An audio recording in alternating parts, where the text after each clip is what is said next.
Tua gets paid. Tua gets the bag, becomes the third highest paid quarterback in the NFL. But there's impact to this kind of thing. There's some more important information to discuss. Things that we break down here on the Fantasy Football Show that other people don't. We come in, we react live to the news, and we suggest what's going to potentially happen, the impact from this situation. We've got Achane, we've got Waddle, we've got Tyreek Hill, we've got the Dolphins' hopes and dreams. Can they win a playoff game with this guy? Is this a good long-term investment? The Fantasy Football Show, breaking news edition, Tua Tagovailoa getting the bag edition. Congrats, Tua. That show begins now. File on in, pal. File on in. FantasyFootballShow.com studios. It's the Fantasy Football Show. Live! Monday through Friday, 8 p.m. Eastern. Smitty is also live whenever news breaks. From the FantasyFootballShow.com news desk, here is your breaking news.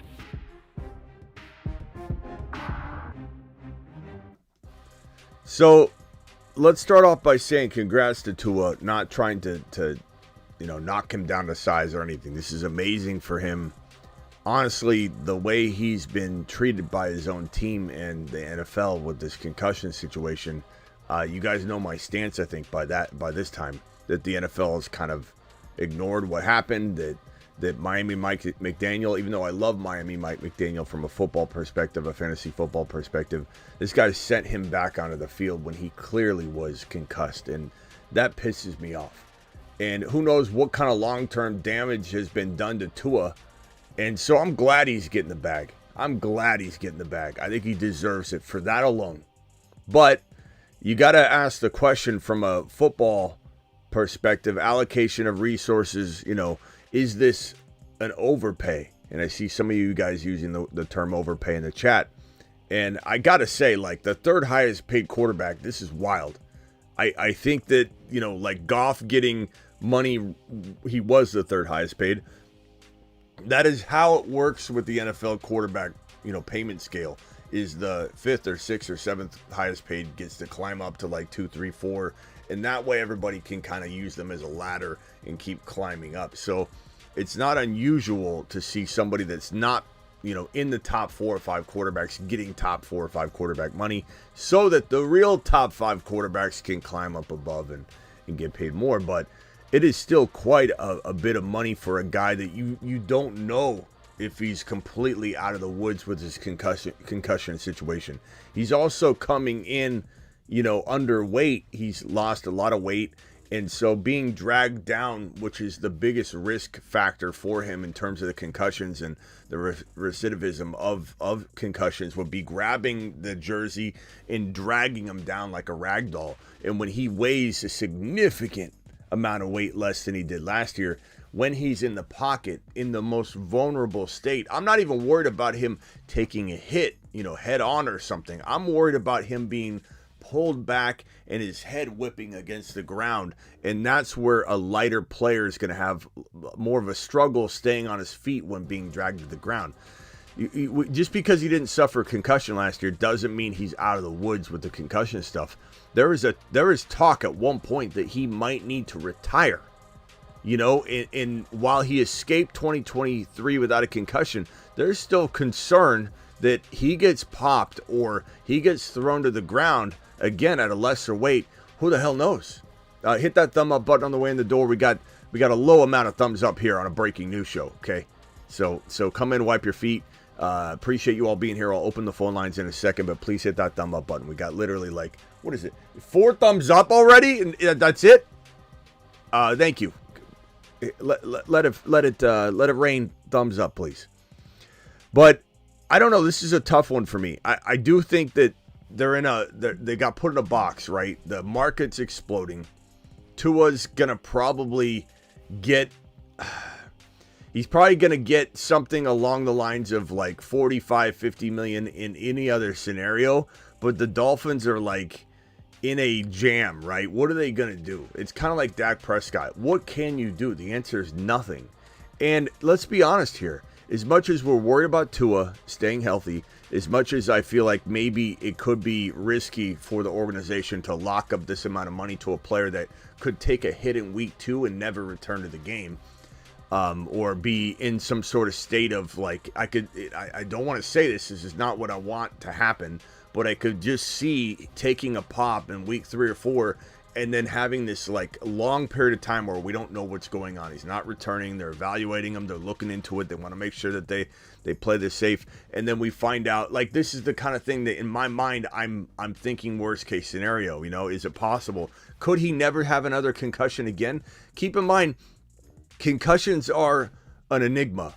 Concussions are an unknown territory of the brain and how the brain responds to trauma and brain damage. A concussion is brain damage. That's what it is.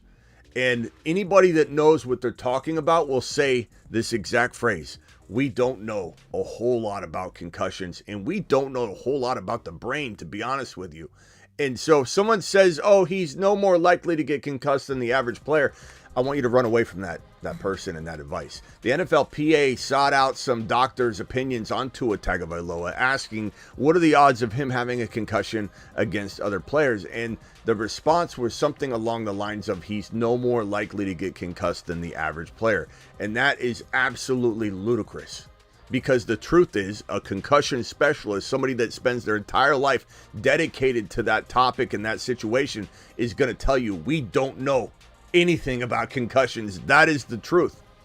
And so you look at a guy like Steve Young, you look at a guy like Kurt Warner, you look at players that were forced to retire because of concussions, because of the recidivism of them, the occurrence of a concussion, it starts to close. The gap starts to close in between concussions. When you have one concussion, you are highly more likely to have another concussion. That's the formula. Is essentially one concussion leads to the probability of having another concussion, a lot more greater chance. And you see this happen where a player starts getting just love tapped on the head and they're out like a light. And that's what started to happen with Tua, right? Where he had his second concussion where his head barely hit the ground and boom, he was out. It wasn't like he took a hit across the middle of the field like Antonio Brown and got concussed or something like that. So we don't know. Then you got a guy like Brandon Cooks who has had concussion after concussion after concussion, and it's basically like one more and he's done. And he doesn't have another one. Brandon Cooks hasn't had a concussion that we know about in years. He hasn't had a concussion in years.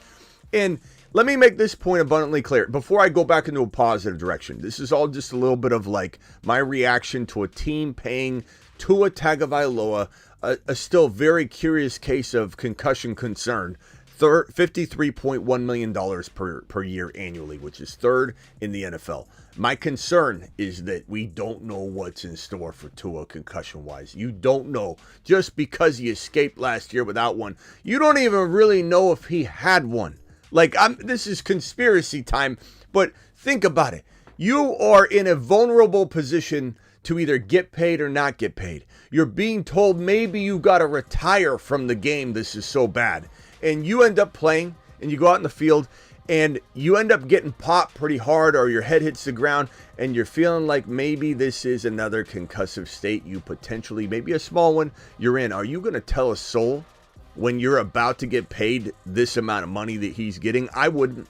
I wouldn't let anybody know I had a concussion if I was going toward a place that would either have me getting paid a monstrous amount of money or this might make everyone think, okay, this is not a safe place to go and Tua doesn't get anything this offseason. That is what we're talking about. I'm not saying that's what happened. I'm just telling you we don't really know what in the hell is going on.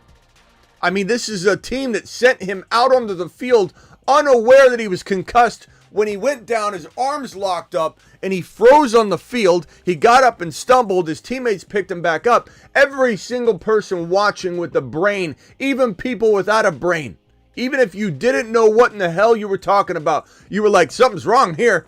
This guy is not okay. And his coach says, go back out. Pick him up, boys. Oh, he almost falls down. Pick him up, boys. Are your arms still locked? Can you throw the ball now? Okay, go out there. I didn't know he was concussed, is what Miami Mike said. I was so pissed off after that game. I came in ranting and raving that Miami Mike had the balls to go on a mic and say, I didn't know, I would never send him back out there if I thought he was concussed. That's the biggest bunch of crap I've ever heard in my life. That guy was on the ground with his arms locked and he couldn't stand after. And you sent him back out onto the field with brain damage, and then he got popped again, and then there you go. More concussive injury and brain damage, and then that's where we're at right now. All of that said, concern, yes. Could he get a concussion probably quicker than the average bear? The answer is yes. Are the Dolphins in a position where they have any alternatives? The answer is no. And is Tua Tagovailoa a perfect fit for Miami Mike's system? The answer is yes. Can this team hang with anybody in one game? I don't know about consecutive games. We're going to talk about that in a minute. The answer is yes. Is this a quarterback that could throw for 5 touchdowns in one game and 450 yards? The answer is yes. Is he a guy that can throw 2 INTs, 1 touchdown, and 200 yards? Yes. But this is the best chance the Dolphins have to win now. The question is, how much are you compromising if this doesn't work out for the future? That's the problem. But at the end of the day, what are the Dolphins to do? If this guy doesn't want to play, I mean, they could just push their luck and then he ends up showing up and he plays, and I get all that. But at the end of the day, this is not something that, like, I feel like the Dolphins are making a grave mistake. It's just, it's an overpay. It's an obvious overpay. We're all admitting it's an overpay, but we're also pretty much, I believe, are going to come to an agreement that there's no other alternative. With today's market where quarterback values are ballooning to, there's no option to go in a different direction. You either make this guy happy, bring him in, and, you know, he's holding in, apparently, right? And you bring him in and you say to yourself, look, you know, let's pay this man. Let's hope for the best. And he's been delivering. He delivered last year. He's still got to win a playoff game. There's a lot of pros and cons to this amount of money being tied to this organization for a player that has concussive, you know, tendencies here. But I don't know. I think at the end of the day, I love this for Waddle. I love this for Tyreek Hill. We know what we're working with. So from a fantasy perspective, we don't want a train wreck to happen here and then have to figure out, hey, is the grass greener on the other side? Is this like wanting the Vikings to move on to Penix Jr.? They don't get Penix Jr. and they get left with a situation where we're kind of worried. We're curious as to what's going to happen. Now you got Sam Darnold quarterbacking for the Vikings, and now you don't know what's in store. Even if McCarthy ends up becoming the guy someday, right now Darnold is the starter and JJ's a lesser player. So I don't think any of us should be playing Monday morning quarterback here and saying maybe this shouldn't have happened. It is what it is. And we know that Achan's going to eat and thrive this year. We know that Tyreek Hill loves this guy. And we know that the rapport is strong between everybody here in this situation. This is the most maximized fantasy football output we could have. And this guy runs Miami Mike's system to a T. This is the best fantasy football scenario that we could ask for in this situation. There's nobody coming, and there's no other quarterback coming in to take over for Tua Tagovailoa even next year. Like, top 5 quarterbacks aren't just sitting there available. And so this is both a smart move, but also a major overpay. This is the Goff situation. Jared Goff is no different. Jared Goff was the number 3 QB, and he was massively overpaid. No one really had a problem with that one. I kind of felt the same way. I think I even verbalized it that way. This seems like a major overpay, but what are they going to do? And this team can win with Goff, so let's just go down that road. Let's understand that Goff is good enough to facilitate to these amazing weapons, and the Detroit Lions are a team that, based on last year, looking at last year's bracket, did pretty damn well. Should have went to the Super Bowl, but unfolded that entire game in a weird, unlikely fashion. This team did it with Goff. The Miami Dolphins made the playoffs, but they didn't win a playoff game. Tua still needs to win a playoff game. He's got to prove himself. This is a lot of money to give a quarterback that has not won a playoff game. You know, this is kind of wild. But it is what it is. And I can't say that I don't love it from a fantasy football perspective. And to be honest with you, I draft Tua a lot in best ball. Not in non-best ball, I'll admit. I don't think I'll own him in non-best ball. I'm more after going after a Mahomes or Josh Allen, somebody I can count on and know that I'm starting every week and not having some ups and downs. But in best ball, underdog fantasy coach Smitty, Tua's a beautiful QB2 in a 1 QB best ball format. Why? Because you don't have to decide when to throw him in.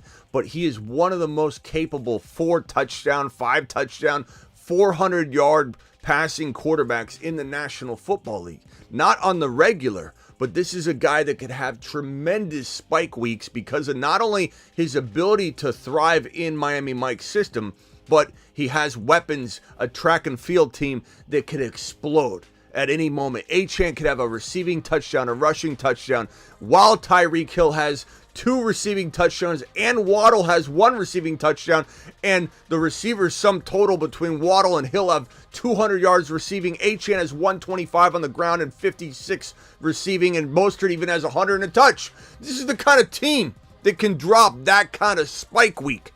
So in best ball, Tua Tagovailoa is absolutely phenomenal to own as your QB2, especially if you own Tyreek or Waddle or Achane and you got Hurts or something, and then you got this quiet sub-stack where Tua is tied to one of those players in best ball. I love it. Tua is fantastic in that format.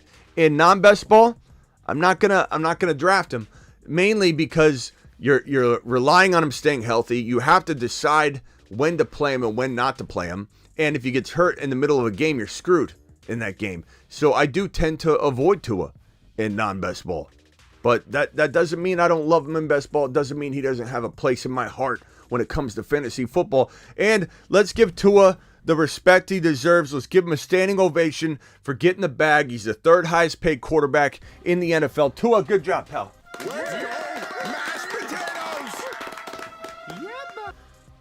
Wow. Great news for Tyreek Hill, for Waddle, for Achane, for Mostert, for Jonnu Smith, for Odell, if you will. Yeah, this is a wild one. Look at these quarterbacks right here. Let's break down the deal real quickly. Here's the numbers, right? He's getting $212.4 million in this extension, a 4-year deal. $167 million fully guaranteed. $167 million guaranteed. That is insane for a guy that almost was forced to retire.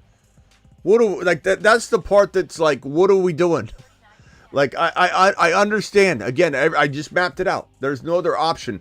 But maybe this guaranteed money is a little bit where you messed up. You know, like if there was $110 million guaranteed, you know what?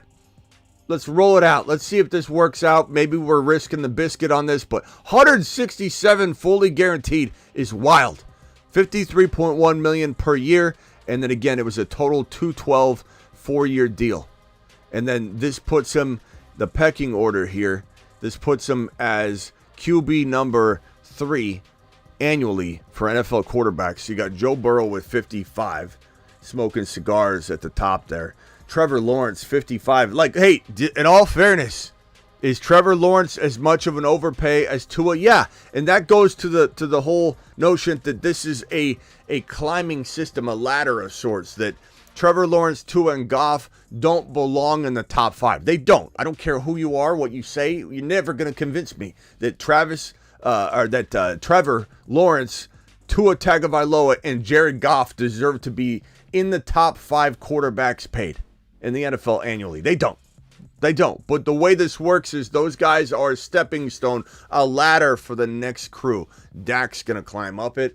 Purdy's going to climb up too, but he's also a part of Trevor Lawrence, Tua, and Jared Goff. He's not a part of Dak. He's not a part of Hurts and Burrow and those guys. But Purdy will also get up there and be a stepping stone. And then Dak's not an elite quarterback, but he's a little bit above those guys. I would say he's right there, right at the top of that secondary tier of those stepping stones, if you will. And then you'll see the quarterbacks start to climb above. They'll just all start climbing above. And then sooner or later, Trevor Lawrence, Tua Tagovailoa, Jared Goff, Brock Purdy will all be 7, 8, 9, 10. So it's a little weird, especially with quarterbacks. This is even more so the case with quarterbacks than with other positions. It's just the way it is. You overpay, you become a stepping stone, and then the better quarterbacks climb above, and that's the way it works. Dial into the show. Dial into the Attic.shop phone lines. Let's take some phone calls. Appreciate you all being here. Dial in. Call into the show. Call into the show.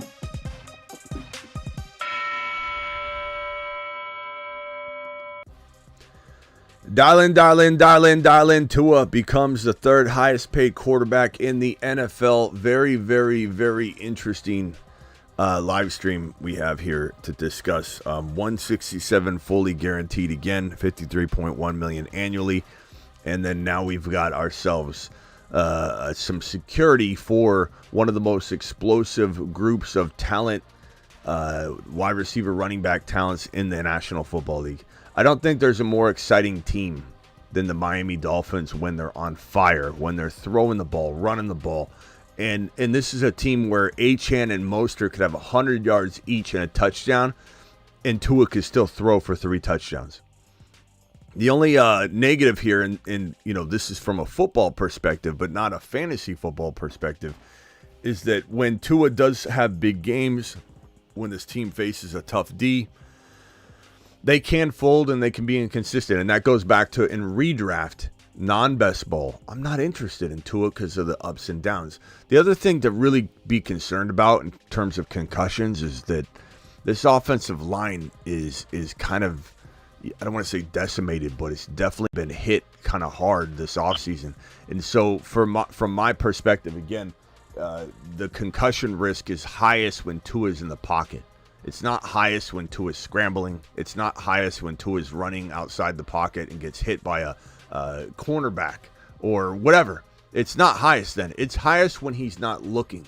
When Tua's unaware that a hit is coming, that's when he's most vulnerable to get concussed because his body's not prepped and ready. He even did some training, right? Where in the offseason he's doing some maneuvers and some workouts and some fighting workouts to try and build his technique on how to fall and keep his head up. But the problem is when you get leveled and you're not looking, or you get grabbed by the jersey or the collar and you get whipped down to the ground, your head gets whipped. And when you have less strength, when you're not as strong in the upper body and especially lower body, you're not going to be able to withstand a player grabbing you by the collar and just whipping you around like a rag doll. So Tua, as a heavier player, was more apt and capable of staving off a concussion. Being lighter is not going to help him. I know people say, oh, he'll slip out and avoid getting hit. That's not where he's getting concussed. He's getting concussed when he's not seeing it coming. And if he gets grabbed and pulled down at a 10, 15-pound lighter frame, he's going to be like a rag doll. He's going to get whipped around. So offensive line concerns, yes, a little bit. And then on top of that, less weight doesn't make a lot of sense to me. You can learn how to fall all you want. It's not about that. It's about getting surprised, Mr. TD. It's about getting hit when you don't expect it. It's about getting ripped and pulled down to the ground, especially when you're lighter. Everything he learned about how to fall was last year when he was heavier. He doesn't know how to fall as well at this size. To my knowledge, maybe he went and redid all of his learning techniques and how to fall, which is crazy that a guy that's tried to learn how to fall so he doesn't get injured just got paid $53.1 million annually with $167 million guaranteed. I mean, just put that into perspective. That's crazy. Okay, George from the Bay, you're live. Yo, Smitty, what up, man? What's up? Yeah, I agree with you 100% on your takes here. This is a complete overpay. I feel like the franchise definitely panicked because of the holdout or hold-in or whatever he was doing. I mean, you look at these numbers, he's 12 of 14 on the road as a quarterback. Yeah, he had statistically good years the last 2 years with Mike McDaniel, but I just think this guy he's just not an elite quarterback. You know, he's probably a product of the system. The whole team did good defensively in the playoff game against the Chiefs, and the reason why they lost that game is because Tua couldn't complete the big passes when he needed them. So why do you go and you pay this guy this much money? It's because they panicked. Can we be honest, though? Do you really believe that some of these same arguments, I'm not saying you're going to agree with them necessarily, but can't be made about Brock Purdy? Like, do we? Because I know you're a Niner fan, but do we think? No, listen. Do we think that Tua Brock Purdy is not a system quarterback. Okay, Brock Purdy led the NFL in every efficiency category last year. He took his team to the Super Bowl. He deserves to be paid a lot more than Tua. I thought Tua would have got paid, but less than Hurts, like a little bit lower than what Hurts would get, maybe 48, 49 million a year.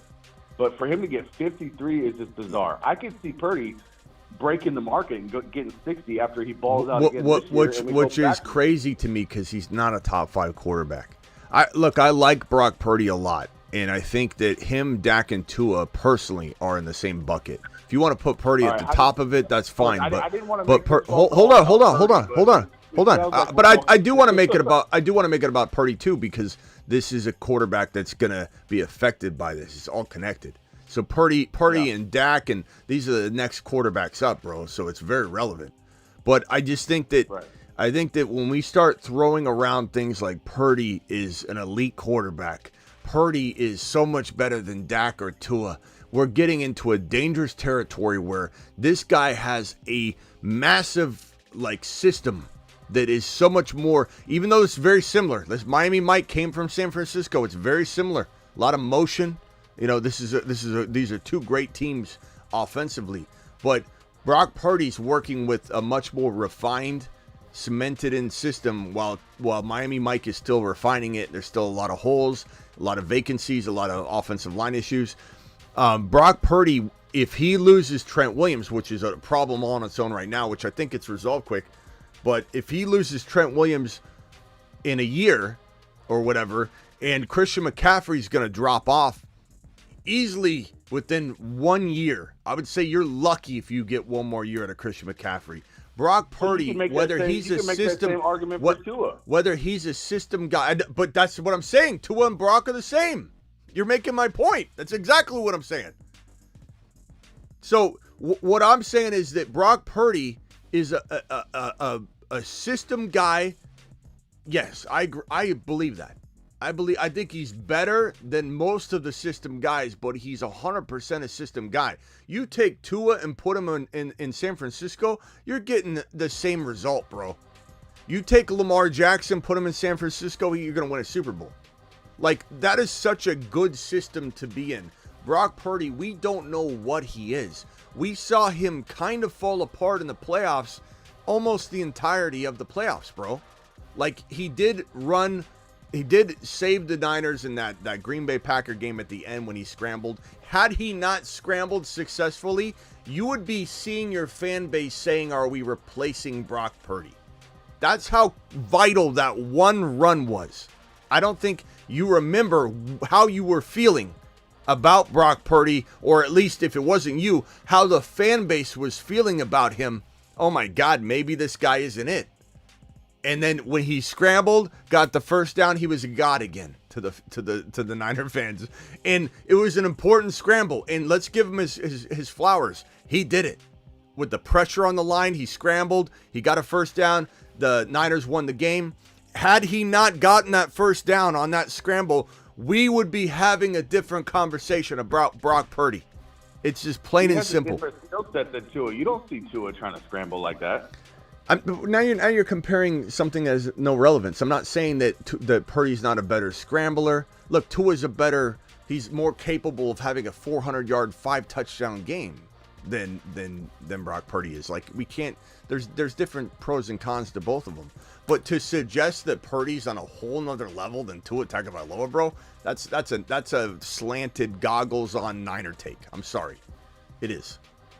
I know you don't know that, and I don't blame you, bro. You're a Niner fan. Like, you're all in. You're all in. That's your opinion. But ask the audience, bro. I mean, there's you probably think that Brock Purdy's better than Josh Allen. That's what most of the Niner fans think. They have no sense of direction when it comes to this thing. Like Jalen Hurts, Mahomes, Josh Allen, probably Lamar Jackson, and you could put in you could put in a couple others, but even if we left it there right now, those are the top dogs. Stroud, those are all better quarterbacks than Brock Purdy by a lot. By a lot. Okay. You put any one of those QBs in San Francisco, you won a championship last year. But anyway, neither here nor there. Okay, you view Purdy a little differently than I do. This is certainly setting up Purdy for a $60 million contract, especially given he can't get a contract now. He can only negotiate next offseason. He's too young in his contract. So next offseason, Brock Purdy will probably get $60 million. Especially if the Niners do what they do, which is wait. And then the price is going to go up because you guys don't know how to handle contracts. You have no clue what you're doing with these contracts. Like, look at this Ayuk situation. Your fan base is so convinced that Ayuk is the one that messed this up now, which is so wild because literally the entire time I'm sitting here going, you're going to wait. It's going to blow up, and everyone's going to be mad at Ayuk. No, we love Ayuk. It's going to get done. Smitty, you're going to see. Ayuk's the best. Nobody dislikes Ayuk. They're going to work a deal out. You'll see.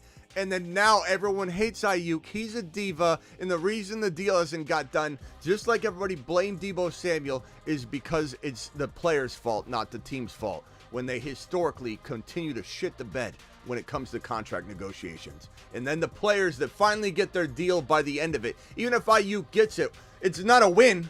Ayuk's going to have a bad year now. He's at least going to have a bad half a year because it's the way it works. Bosa, holdout year, bad half a season. Deebo, holdout year, got his bag at the end of it, but horrible year. Like, Ayuk is not going to be in tune. He's not going to be in sync. He's not going to be in shape. You could say he's working out on the side, whatever. It doesn't matter. So was Deebo. No, Deebo was out of shape. Deebo had a horrible year. I don't like that take at all. I'm sure you don't. Why would you like it? You're a Niner fan. Why would you like it? Super chat saying he's going to be a top 5 wide receiver, and I still stand by that. So, well, I know you want that, bro, but explain to me how that's going to happen if he's not on the field. And explain to me how he's not an injury risk at this point. Explain to me how there's not going to be a problem in terms of the rapport and being in sync with his team. He's been at the facility working out every day there. So, I mean, it's not like he's out of Bro, he's in a white T-shirt with a backpack on. What are you talking about? Ayuk's walking up the field in a white T-shirt with a backpack on. He's not working. There's been reports from the beat writers that have said that he's been at the facility working out, lifting weights, doing all that. Okay. So, well, they've got a weight set at the YMCA down the street too. I'm sure it doesn't matter. Like, it doesn't matter. Like, you got to be out there doing work with your team. That's why Deebo was so out of sync. But it's fine, bro. I'm not going to convince you of anything Niner related. You've got the goggles on. I don't blame you. I envy you in a way because you're so loyal to your team. But anyway, I think a more outside perspective would say that Purdy and Tua and Dak, they're all the same. These are all QBs. Some might be better than others, but they're all QBs in the bucket of quarterback that is below the elite tier. And I do think Purdy will climb into the top 3, maybe the number 1 spot, but that doesn't mean he's the number 1 quarterback. And not to mention, bro, he's still got a lot to prove. You got a whole season in front of you where he could actually stamp and cement in his place in this, this scale, or he tumbles. Like, you got a lot to worry about. So if Purdy puts up another season like last year, 30 touchdowns, 10 picks or fewer, and wins 12 games, does that cement him in your mind? Like, okay, maybe he's getting to that elite echelon level of quarterbacks in the league? I mean, No, I don't think take? Purdy will ever be in my top 5 quarterbacks. No, absolutely not. There's no room for it. Never. AR5 is going to be a better quarterback than Brock Purdy, and Niner fans can't understand that. I'd take JD5 over Brock Purdy in a millisecond. And Niner fans won't understand that at all. That, like when I go live with Raj on Instagram, they laugh at the idea that AR5 could be better than Brock. Like they have no clue what AR5 is about to become. And JD5, look, it's always uncomfortable until it happens. It just is. It's uncomfortable until it's not. And for me to say JD5 is the next top 5 QB, it's uncomfortable. For me to say JD5 will be better than Lamar Jackson on every level, it's uncomfortable. And I don't care because my job is to try and predict that kind of very thing. And right. I'm going to miss, I'm going to hit, I'm going to miss. I'm not saying I'm perfect, but that's what I'm supposed to do. So it's going to be uncomfortable to the Lamar Jackson fans. Anybody that says, oh, that's so stupid, you're a Lamar Jackson fan. Of course it's stupid. But it was stupid when I said it about Mahomes. It was stupid when I said it about Josh Allen. It was super stupid when I said Josh Allen would be a top 1 to 5 QB before he took a snap. And then when he had his rookie season, I was really an idiot because all he could do is scramble. That guy can't throw at all. But I stuck to my guns. I dropped it on NBC Sports Radio like I always did. Drop bold predictions. Mahomes going to be a top 1 to 5 QB. That was stupid. Half his fan base booed the pick. Mahomes is a very doubted pick. Everyone forgets how doubted he was. Top 1 to 5 quarterback for Josh Allen. Top 1 to 5 quarterback for Mahomes. Not top 5. Top 1 to 5. I threw the 1 in there for both those guys. Have I missed? Did I like Trey Lance a lot and Shanahan ruin him? Yeah, I'm not 100%. Okay? But I'm telling you, quarterback's my wheelhouse. JD5 is him. AR5 is him. Brock Purdy's damn good. But for some reason, Niner fans, that's not good enough. Being damn good isn't good enough. You want elite or you don't agree with me, which is fine. I don't care. I'm not trying to convince anybody. But Brock Purdy's not elite. He's damn good. He's damn good. That quarterbacks that have the dual threat aspect, is able to run, is that a characteristic that makes the quarterback top 5 for you? It doesn't. No. Is it traditionally hand in hand usually? Yeah. I mean, like look at AR5, look at JD5, look at Josh Allen, look at Mahomes, look at Hurts. But, you know, you can be Dak Prescott, Stroud, Joe Burrow. These guys don't necessarily bring that thunder to the table. But Brock Purdy's a little bit better runner than, let's say, like a Joe Burrow, who is underrated as a runner because he tore his ACL. He was coming back, and now he's about a 200 to 300-yard rusher and about 2 to 3 touchdowns. That's pretty good for Joe Burrow. Stroud, like Dak Prescott was a top 4 quarterback, and he didn't run. So, like, yeah, you can get in there with extremely high octane offense like Dak Prescott's top 5, top 6 offense every year. That can get you in. Stroud could easily be dancing in the 1 to 5s with his ability to throw 40 touchdown passes. So it's not a requirement, but you can't throw for 30 touchdowns and be a top 5 quarterback. You got to throw for 40. You got to be like a consistent 40 touch. And I'm not saying he can't throw for 34, 35, 36 and be at the highest end of that bucket below the elite guys. But Brock Purdy's never going to be a top 5 quarterback to me. He's not. It doesn't matter if he's efficient or has one of the more electric offenses right now. That's going to start fading. When CMC's out of the game or Trent Williams, he hasn't been the same player. And he's about to lose both of them for the long term. And he could very well lose one of them this season. So we'll see what happens. You know, Brock Purdy's a different player. Let's bring up the Jordan Love contract because, I mean, where does this put you at for Jordan Love? Do you think he should be getting paid just around the same amount as Jalen Hurts or more or what? I think Jalen Hurts is a top 5 quarterback, NFL quarterback. Of course, he's a top 5 fantasy quarterback. We're not morons here. Okay, he's top 3, but he's a top 5 quarterback. And people that think he's not, I don't know how to help them. They just, for whatever reason, they hate the guy. They think he's not good. They think he's not accurate. They think all these things. This guy's a calm, cool, collected winner. And he's unbelievable. And yeah, he is tied to his offense. His offense is unbelievable. Kellen Moore is going to have an unbelievable offense in Philly this year. It's going to be a lot of what you've seen in Dallas, and even some of it in LAC was good. It just Herbert got hurt.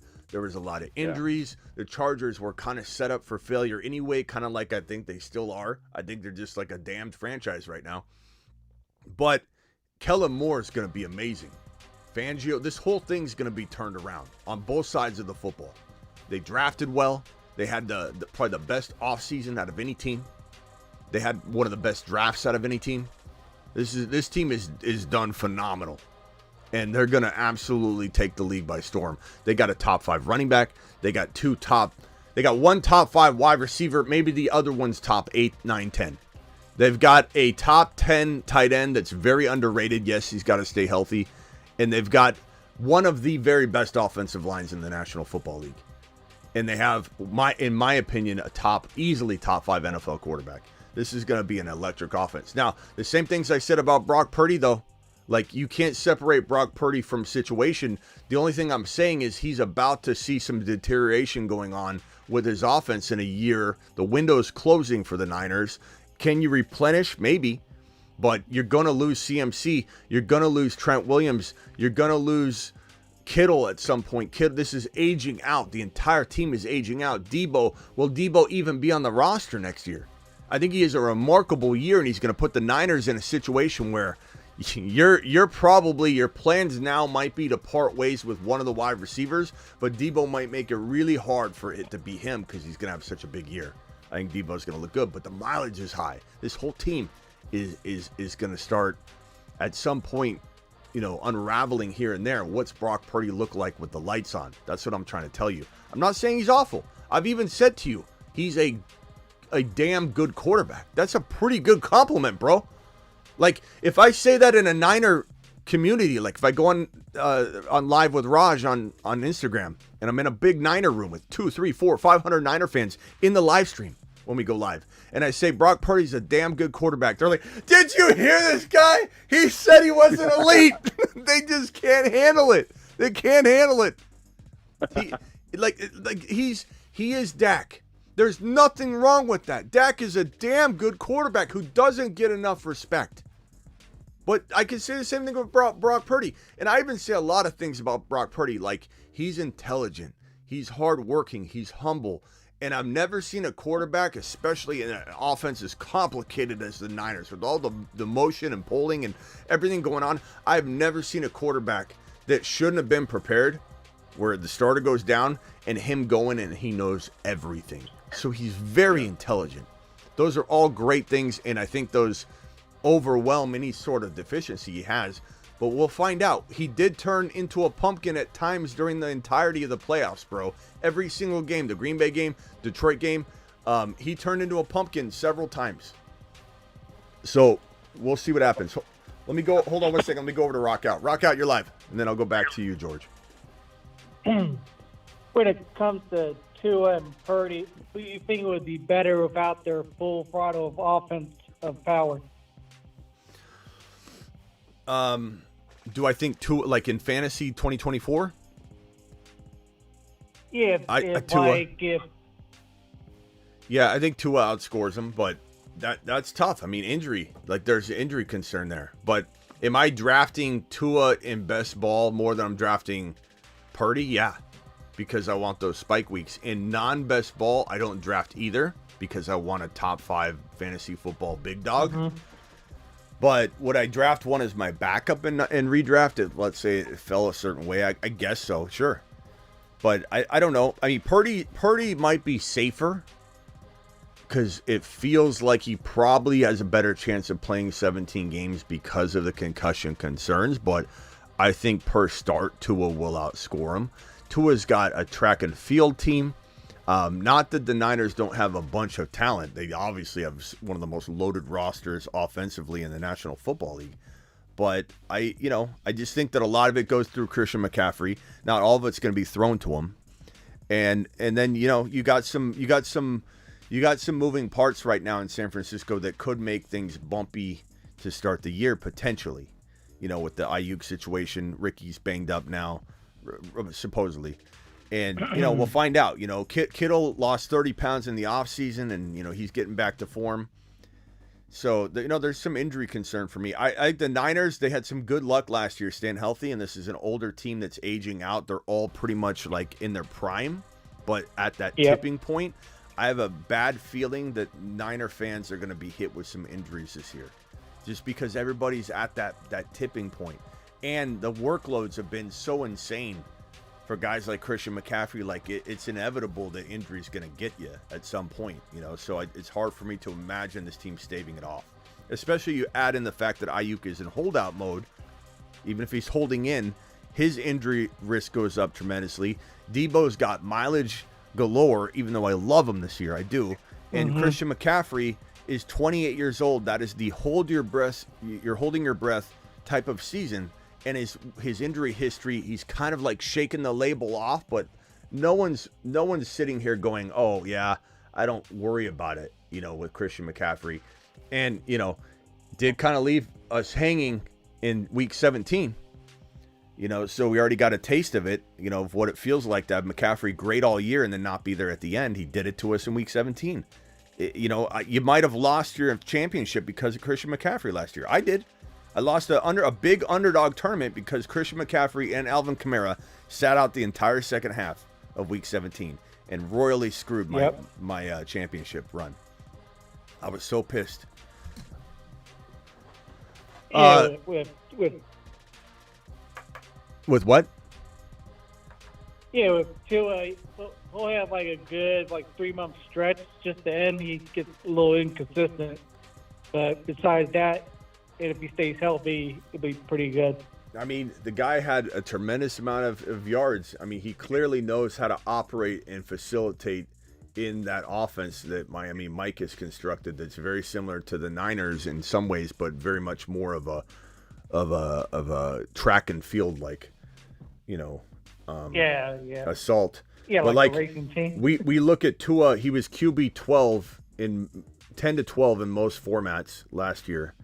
And Brock Purdy, what was Brock Purdy? He finished about 6-7 in most formats. So Brock had a good year, had an excellent year.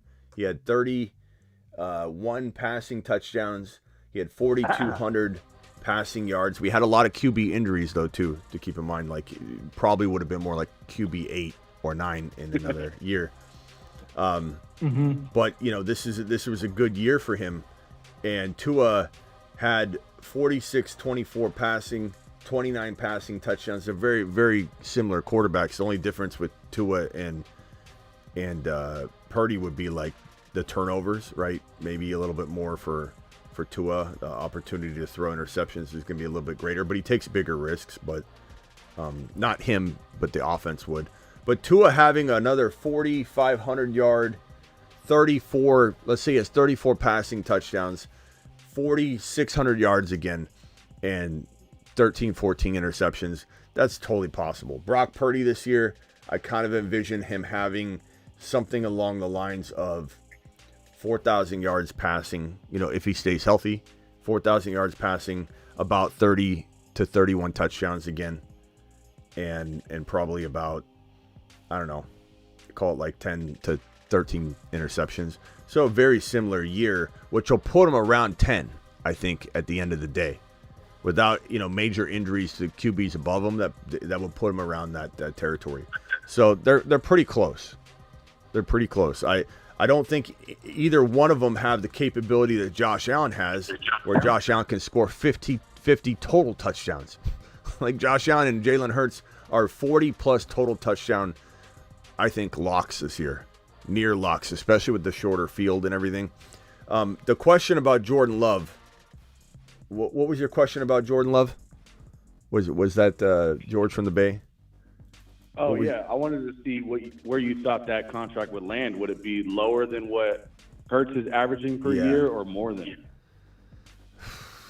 I was expecting it to be a little bit above, because like I said, it's not about is this quarterback thought to be better. It's the market climbs. But so I was expecting Love's to be a little bit or Love's. I would expect Love's to be higher. So, I mean, it's tough to say. I would say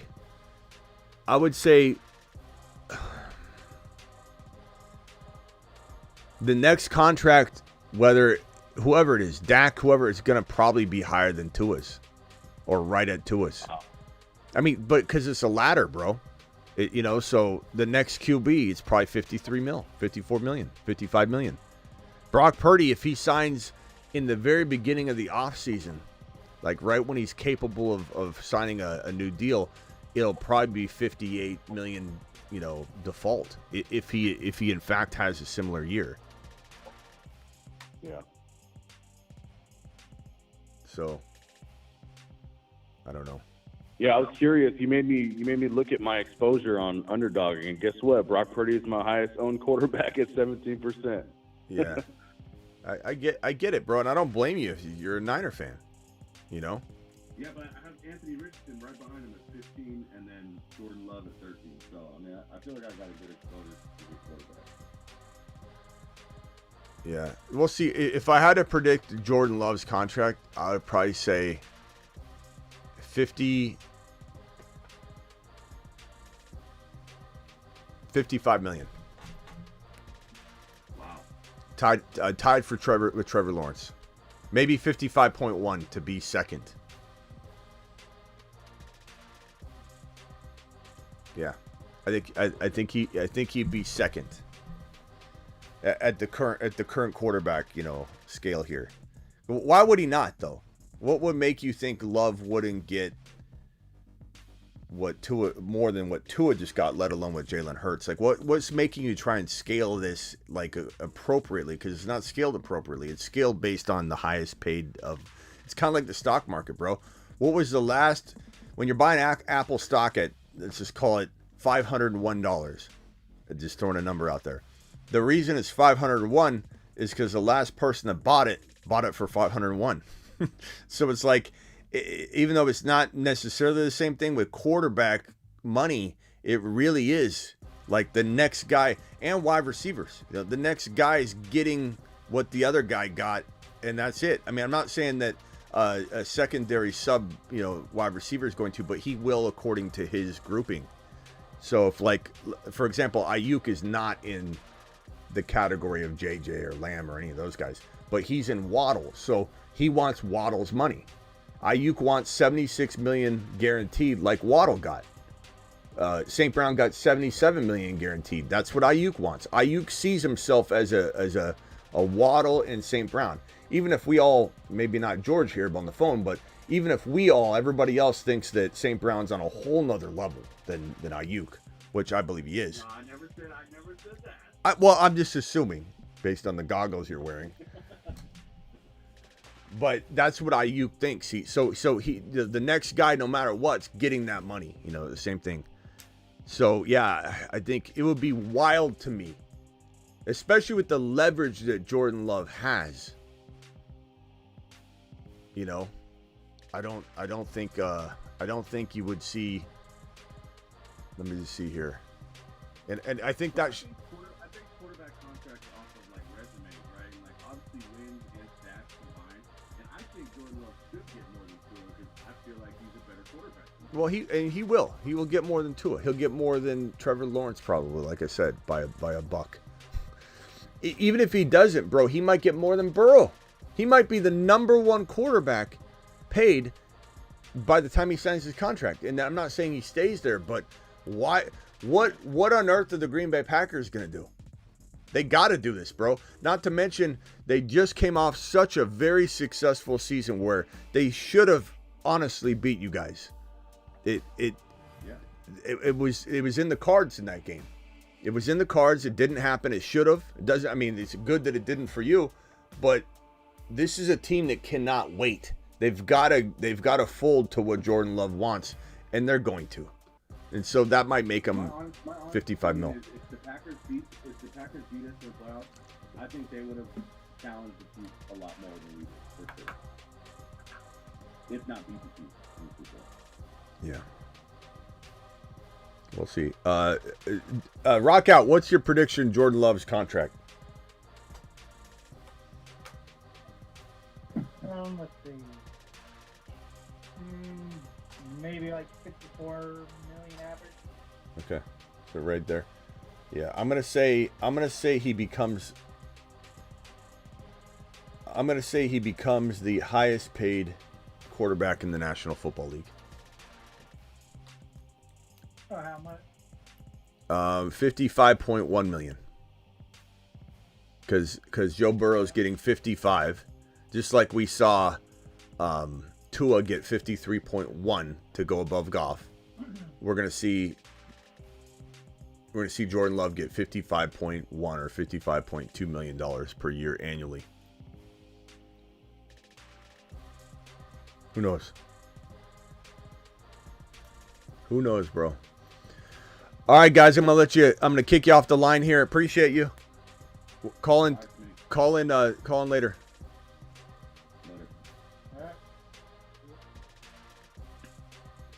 Someone said that the volume was low on the callers the whole time. Let me see.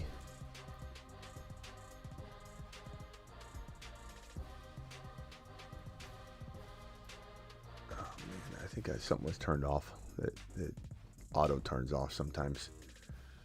That sucks. I didn't know that until now. I didn't see anybody say that until I just saw it right now. Caller's audio is out.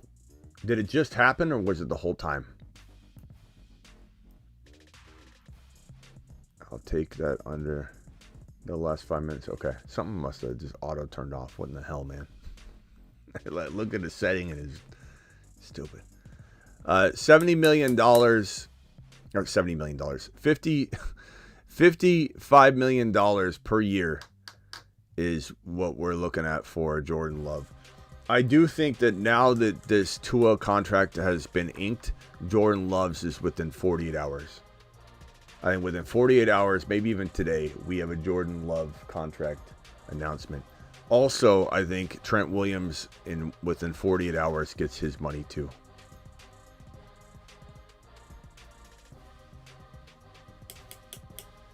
Insane. One final call. Call into the show. Call into the show. Dial in. One final little session of phone calls just to kick this show over an hour. It's 57 minutes into the show right now. 92 of you in here and only 55 of you hit the thumb up button. So please punch that thumb up button. And I think I'll fix the phone lines. Tua getting 53 gives the Packers ammo to tell Love he's getting 50. Not at all, knowledge. Not at all, bro. Doesn't give him ammo. It's not ammo, bro. It's the reverse of what you're thinking. Tua getting $53 million gives Jordan Love the ammo to say, give me 54. It's not the other way around, I promise you. John, you're live. Hey, I think a couple nights ago you said that teams aren't allowed to pay people before their third year if they're on a rookie contract. Can you speak on that a little bit and explain like what the deal is with that? Are they able to pay rookie QBs like on their second year and their third year? No, it's like Brock Purdy, for example. Brock Purdy can't negotiate until next offseason, so he can do that during his fourth year. So Brock Purdy, that's why you don't hear the people saying, "Well, just extend Purdy now to save, the Niners some money." You can't do that. So it's just it's a way to kind of like keep players from doing what they're doing with their fourth and fifth years. It's a way to kind of control that situation a little bit. You know what I mean? Otherwise, you'd have people drop in one season, and they'd be like, "I am a rookie, but I think I should be getting, massively paid right now." So Brock Purdy is entering his third year in 2024. I'll show it to you. And yeah, he's unable to negotiate until next offseason. And is that for all players, not just QBs? Yeah, because you don't want, like, for example, you have Jamar Chase wanting money right now, entering his 4th year. Can you imagine if a player came in like MHJ and had 17 touchdowns as a rookie, and then he's got the ability to just be like, you know what? I'm not playing my 2nd year. And bro, these guys would take advantage of us and the NFL so quickly. So here's Brock Purdy's contract just so you can visualize it. 2022, rookie. 2023, that was last year. 2024, that's this year. He's getting paid $985,000.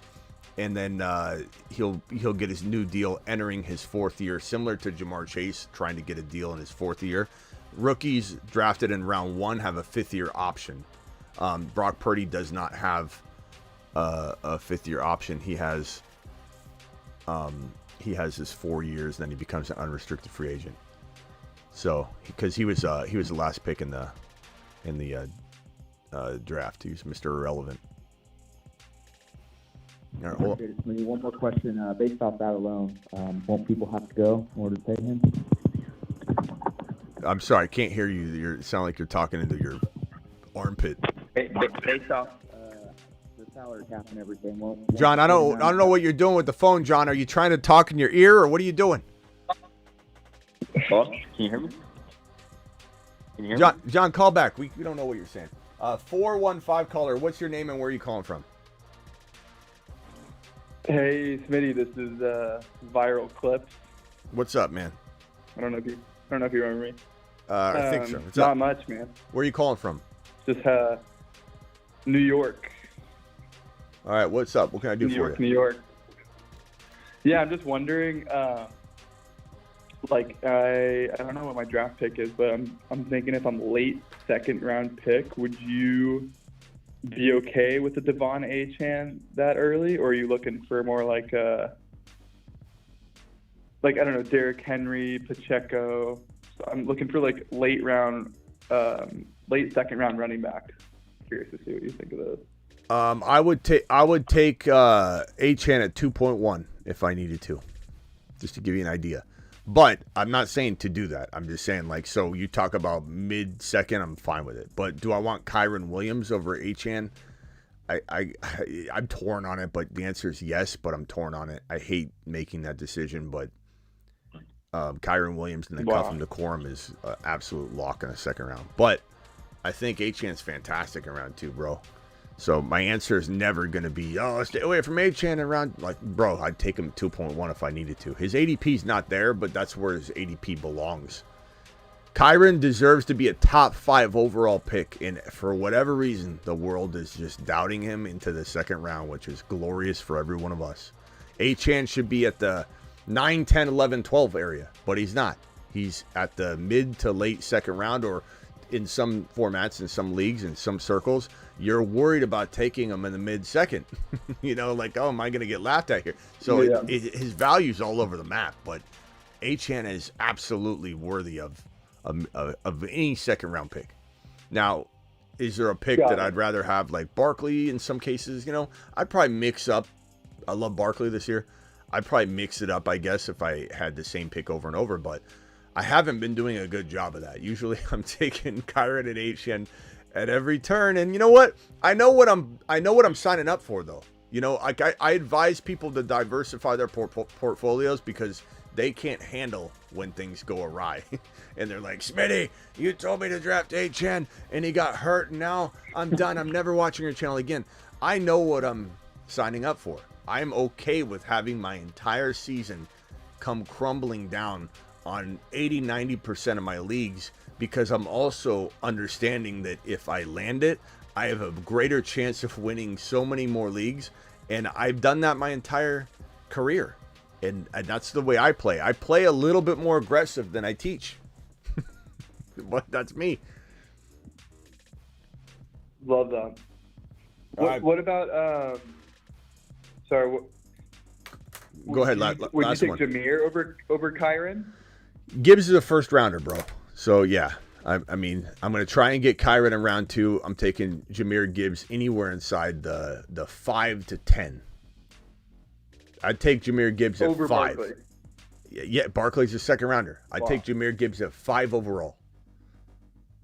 He's got the best offensive line in the league. For Jahmyr Achane. Well, again, this is deductive reasoning, pal.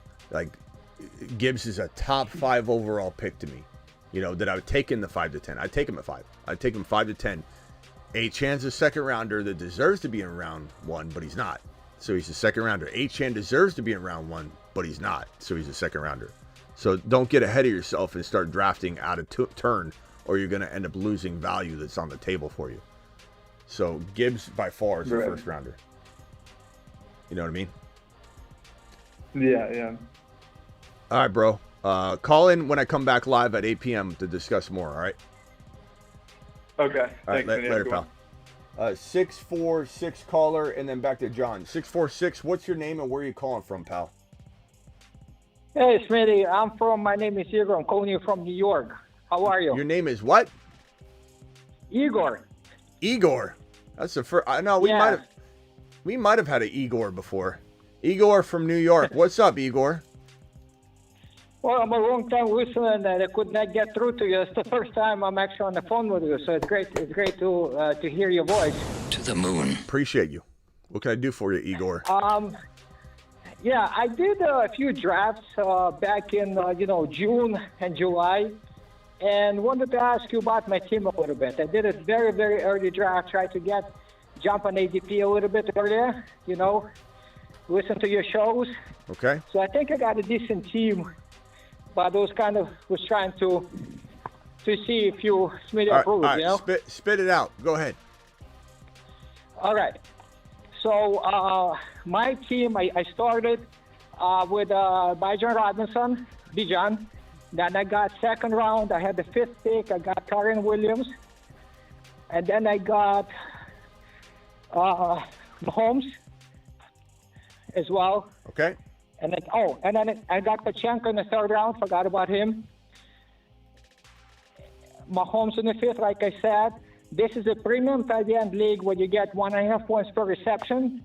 So I got Ferguson in the 6th. Who'd you get in the 4th round? In the 7th. Who'd you get? My 4th round was Mike Evans. I forgot about him. Yeah, you forgot about him. Okay. So let me stop you there because we don't have much time to go through much more. But you got Bijan Robinson, Kyron Williams, then Pacheco, then Evans, then Mahomes, then Ferguson. Yes. I don't like this, bro. I love it. Like it. I love it. To the moon. Great. Igor, you smashed it, bro. You smashed it, Igor. Thank you, Smitty. You did good, pal. You smashed it. What else? And I got 7th round. I got Hollywood. Nice job, bro. I like it. You did good. All right. Hey, Igor, I'm going to let you jump, but if you got another question real quick before I go. Oh, no, just wanted to tell you, I also got Blake Corum and Benson. Okay. Benson. Excellent job. Corum, good job. Always cuff Kyron and Corum together. It's gold. And then Benson is going to be a absolute flex play hero for you. So great job, Igor. Call in tonight, pal. We'll be live at 8 p.m., all right? Sounds good. Thanks a lot, man. Thanks for picking up my call. Appreciate it. All right. John, and then over to Elvis. John, go ahead. You're live, John. Igor smashing. Sorry about before. In a dynasty league, would you be looking to move off all of SF players in anticipation of them having to play Purdy? No, I'm always unbiased. I know people think I'm biased. I'm not. I'm not moving off of Niner players. The Niners are still gonna score points, still gonna be good. Like, just because their window is not as wide open, doesn't mean that offense will still have success, and they still have maybe a lesser team, but still could maybe, go far. So no, I'm not running away from Niner players. I think, I just think that it's going to look like a different team. But here's the thing. What if Garendo is the next elite player? I'm not saying he is. I'm just saying, like, then things can get back on track. And I'm not saying he's McCaffrey, but I really, really like Garendo. I really like him. But we'll see what happens. Shanahan's very, very good at filling the holes, but Christian McCaffrey could also have 2 years. You don't really know. You know, he might have 2 years left. I think he's got one. I would only count on one, and I'd even hold my breath the entire season. But is there a chance he has 2 years or a year and a half? You know, sure.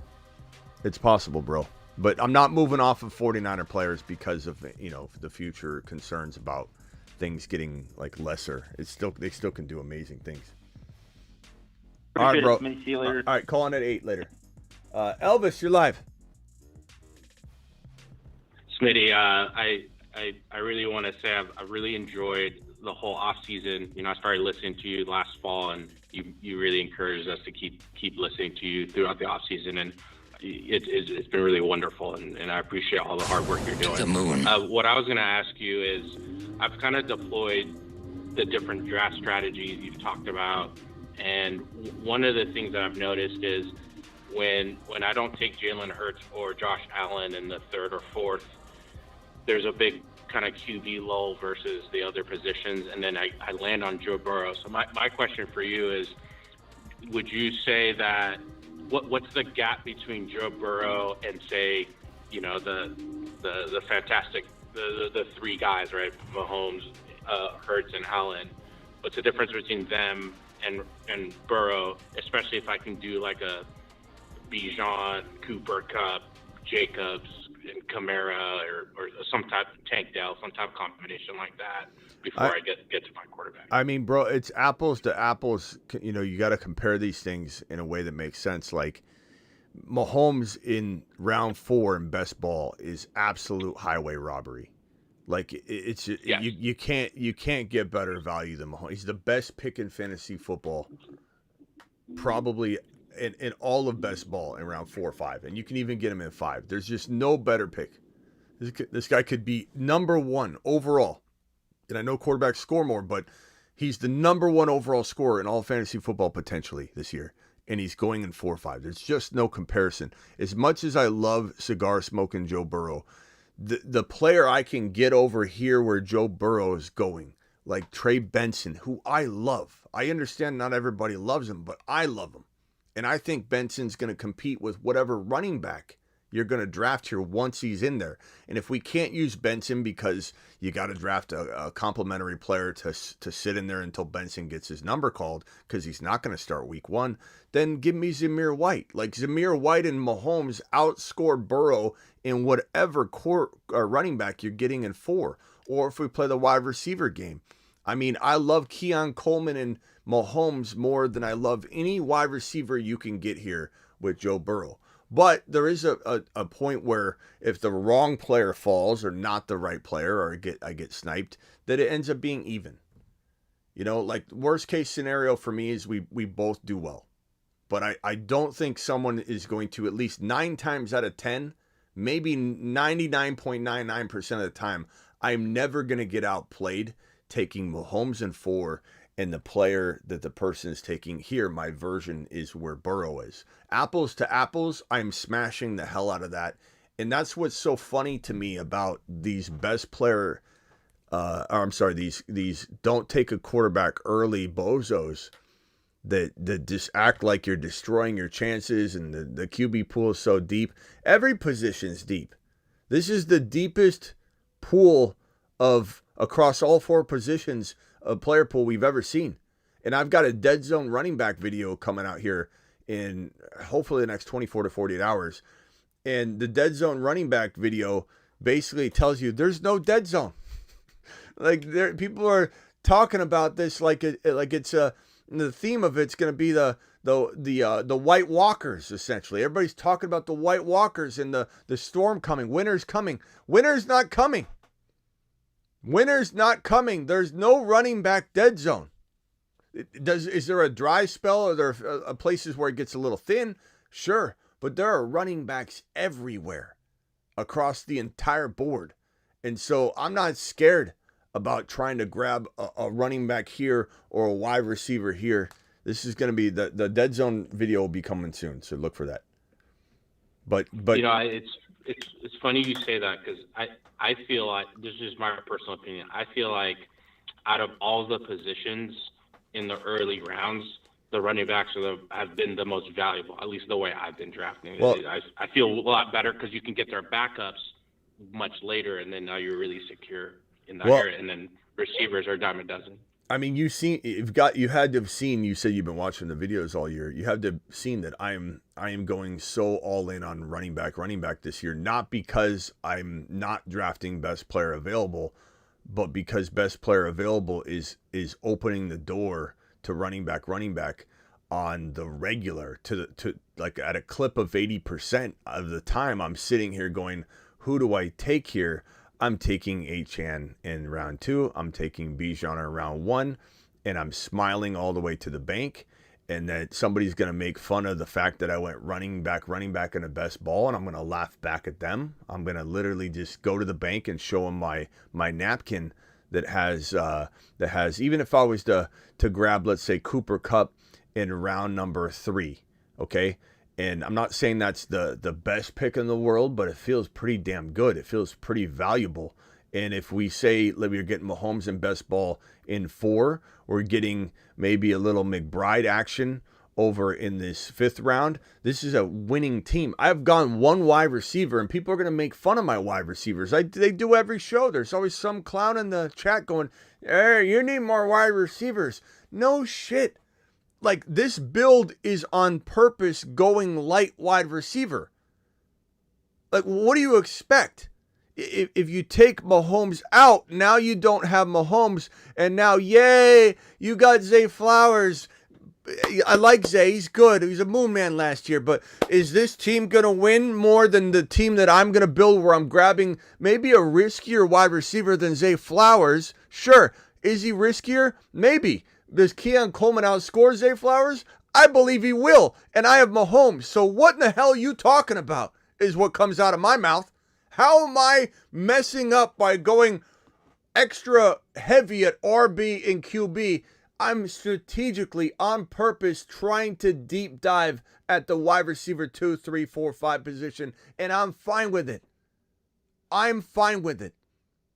That is my approach. To be honest, I've done that, and like I've gone. The most common thing I've done with my drafts is I've gone Bijan, Kyron, Josh Allen, and then I'll do like a Cooper Kupp or Josh Jacobs is available, even an Alvin Kamara, which I think he's got really good value, especially early in the year. And then I'll get Keon Coleman way later and feel pretty damn good about myself because you should. I probably got Kincaid maybe at some point too. So like, I agree 100% with what you're saying because everything's so deep. Receivers are a dime a dozen. Secure those backs. Yeah, bro. Let me just tell you, you grab a Cooper Kupp. Yeah, okay. Joke's on me. I look so thin at the position. Oh, he's got such bad wide receivers. I've got Jaden Reed. I've got Brian Thomas Jr. I've got a plethora of guys I like. You don't have to like. I'm not saying you in particular. I like them. I think that they're great. I like to throw in gambles. Ridley in there. I think Ridley could have a great year. Ridley, you could throw Ridley in there.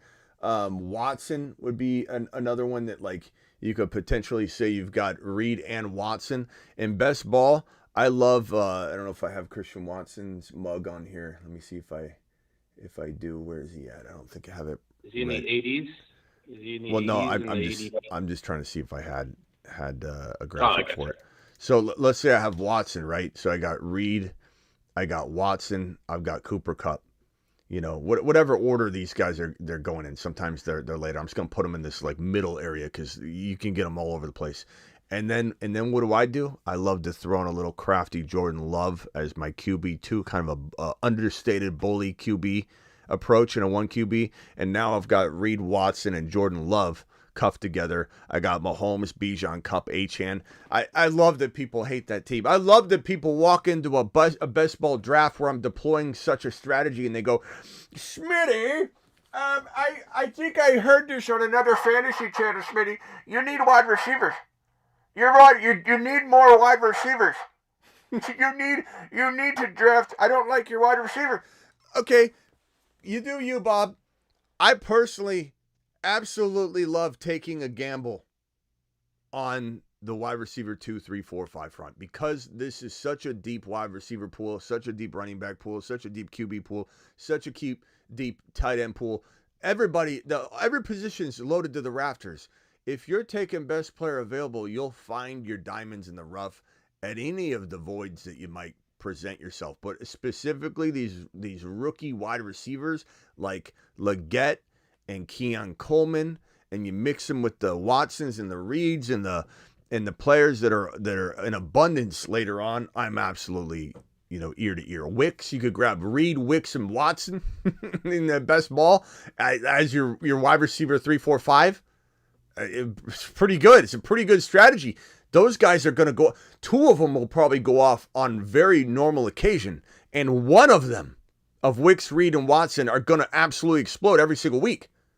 So I'm getting Kupp and one of those guys guaranteed, and then my worst case scenario is I get the second best receiver on Green Bay's roster each week. That's going to score well, and that is at the cost of doing business the way I did at the front end of the draft, which I'm completely fine with. So everybody just enjoy the show.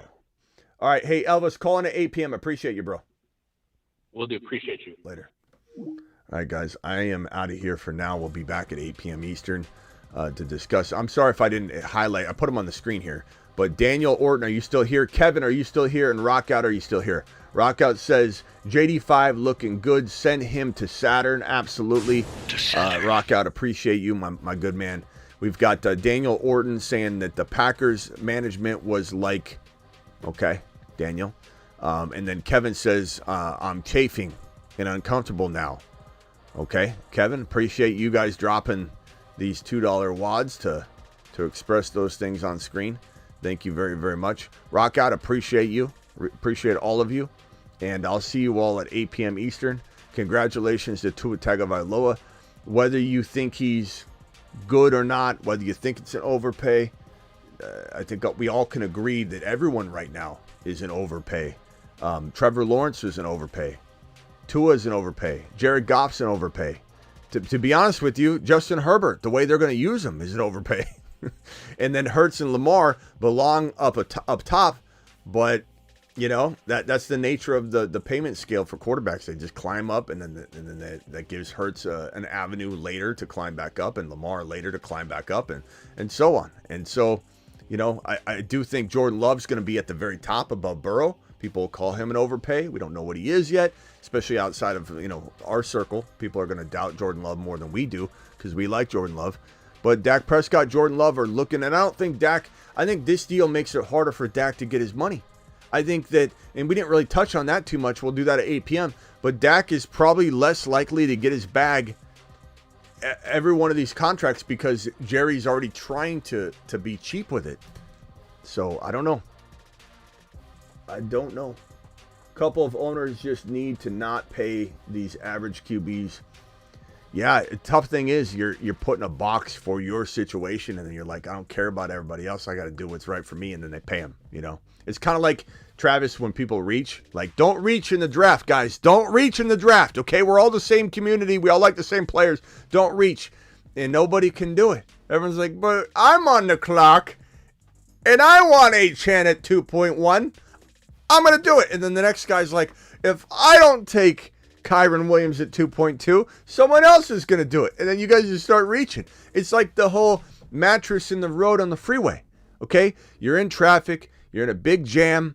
It's bumper to bumper. You're late for work. You're sitting there 10 minutes almost at a crawl on the freeway. And then you get up to the obstruction and you notice there's a mattress laying in 2 of the 3 lanes, covering 2 of the 3 lanes. And everybody's kind of merging and going around the mattress. All it would take is one person to get out, grab the mattress, throw it over, and help everybody.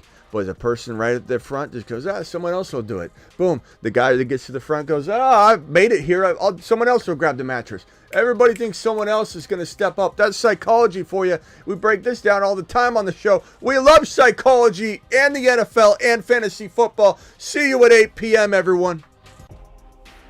Live Monday through Friday at 8 p.m. Eastern. Also live whenever big news breaks like this Jordan Love. Look at me, preemptively. Like this Tua Tagovailoa contract. Jordan Love, I have a feeling